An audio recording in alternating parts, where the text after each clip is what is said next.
دابوونەوە ئەبینین تەمەنی کچەکە 2005 ڕێژەی تەلاق ئەم ساڵ لەگە ساڵانی پار و پێرارە زۆر بە ڕێژەیەکی با بڵێن بەرچاو زیادی کردووە. هۆکارەکەیشی ئەگەڕێتەوە بۆ چەند خاڵێک. یەکەم خاڵیان ئەم بەڕێوپێشچوونی مۆبایل و تەکنۆلۆژیای ئەم سەردەمەیە و یعنی بە جارێک وا پێشکەوتووە کە مناڵێک لە شەشی ئیبتیدایی مۆبایلی خۆی هەیە، مۆبایلێکی فول مواسەفاتی پێەیە.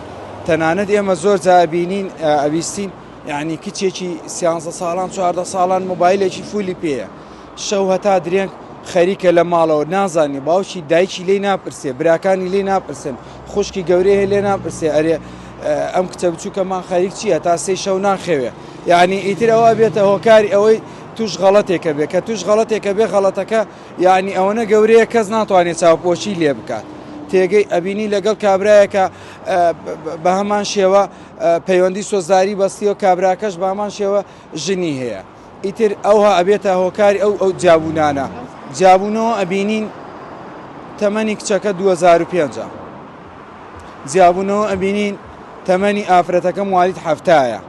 ئەو موالیت هەفتایە زۆر ناخۆشە بۆ ئێمە، یعنی بەجددی لە دڵەوە پێمان ناخۆشە، بەڵام شتێکە مەجال لێبوردنی تێنی، ینی خیانەتێکی کردووە، خیانەتێکی بەڵگەدار، بەڵگەی تەواو لە بەردەستایانی.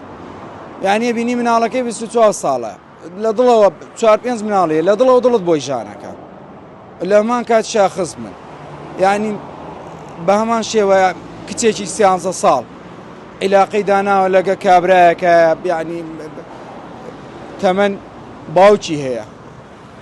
تێگەی ئیستیغلالی جنسی کراوە، ئیستیغلالی فکری کراوە، ئیستیغلالی مادی کراوە، دوای ئەوەی ئەو ئیستیغلالانەش کراوە کچەکە دوایەوە تەحەمولی نەکردووە، چووە پەنای بردووەتە سەر ئەوەی خۆی بستێنیان بە هۆکارێک بە هەر شتێک خۆی لە ناو بەریە. مێیەکان با بڵێن بە غەڵەت لێمان تێ نەگەن، بەڵام زیاتر لە مێ ئەبینی.